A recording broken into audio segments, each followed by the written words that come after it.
होते 12 मास सदाव्रत चलता था। मुंशी ने पूछा, गाड़ियां कहाँ जाएंगी? उत्तर मिला, कानपुर।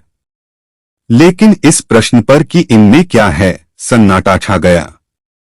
दारोगा साहब का संदेह और भी बढ़ा। कुछ देर तक उत्तर की बाट देखकर वह जोर से बोले, क्या तुम सब गूंगे हो गए हो? हम पूछते हैं इनमें क्या लदा है। जब इस बार भी कोई उत्तर न मिला तो उन्होंने घोड़े को एक गाड़ी से मिलाकर बोरे को टटोला। भ्रम दूर हो गया। यह नमक के डेले थे। पंडित अलोपीदीन अपने सजीले रथ पर सवार कुछ सोते कुछ जागते चले आते थे। अचानक कई गाड़ीवानों ने घबराए हुए आकर जगाया और बोले, महाराज, दारोगा ने गाड़ियां रोक दी हैं और घाट पर खड़े आपको बुलाते हैं। पंडित अलोपीदीन का लक्ष्मी जी पर अखंड विश्वास था। वह कहा करते थे कि संसार का तो कहना ही क्या, स्वर्ग में भी लक्ष्मी का ही राज्य है। उनका यह कहना यथार्थ ही था।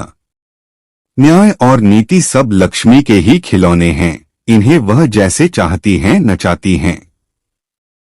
लेटे ही लेटे गर्व से बोले, चलो हम आते हैं। यह कहकर पंडित जी ने बड़ी निश्चितता से पान के बीड़े लगाकर खाए।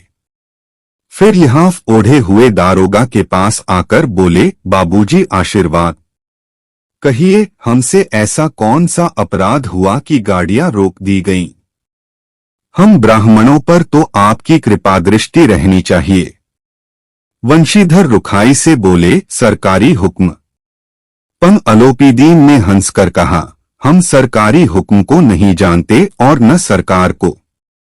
हमारी सरकार तो आप ही हैं। हमारा और आपका तो घर का मामला है, हम कभी आपसे बाहर हो सकते हैं? आपने व्यर्थ का कष्ट उठाया। यह हो नहीं सकता कि इधर से जाए और इस घाट के देवता को भेंट न चढ़ावें। मैं तो आपकी सेवा में स्वयं ही आ रहा था। वंशीधर पर ऐश्वर्य की मोहिनी वंशी का कुछ प्रभाव न पड़ा। ईमानदारी की नई उमंग थी। कड़ककर बोले, हम उन नमक हरामों में नहीं है जो कौड़ियों पर अपना ईमान बेचते फिरते हैं। आप इस समय हिरासत में हैं। आपको कायदे के अनुसार चालान होगा। बस मुझे अधिक बातों की फुर्सत नहीं है।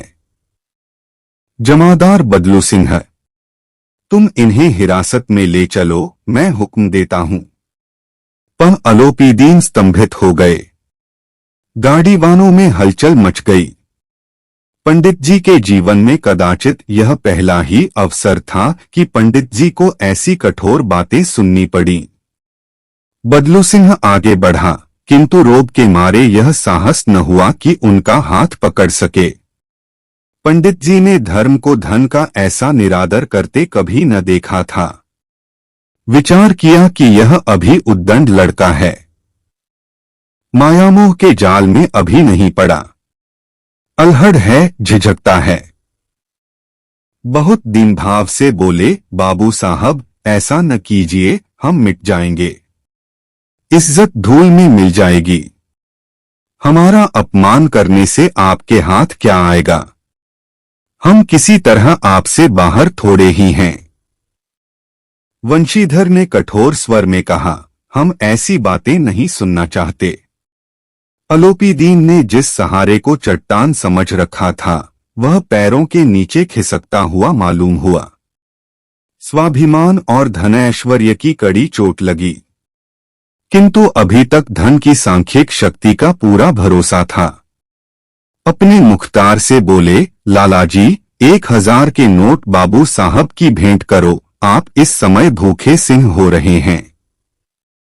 वंशीधर ने गर्म होकर कहा, 1000 नहीं, 1,00,000 भी मुझे सच्चे मार्ग से नहीं हटा सकते।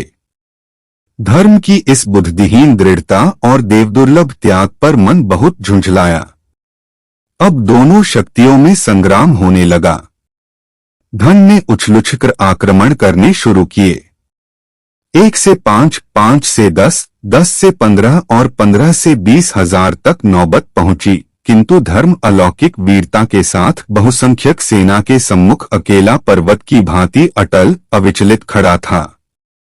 अलोपीदीन निराश होकर बोले, अब इससे अधिक मेरा साहस नहीं, आगे आपको अधिकार है।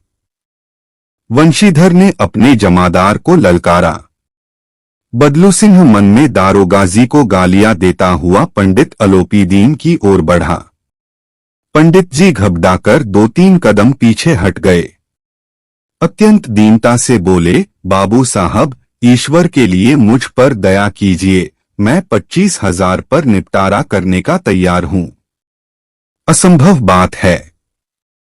30,000 पर, 40,000 नहीं, 40 लाख पर भी असंभव है। बदलू सिंह, इस आदमी को हिरासत में ले लो। अब मैं एक शब्द भी नहीं सुनना चाहता। धर्म ने धन को पैरों तले कुचल डाला। अलोपीदीन ने एक हृष्ट-पुष्ट मनुष्य को हथकड़ियां लिए हुए अपनी तरफ आते देखा। चारों ओर निराश और कातर दृष्टि से देखने लगे। इसके बाद मूर्छित होकर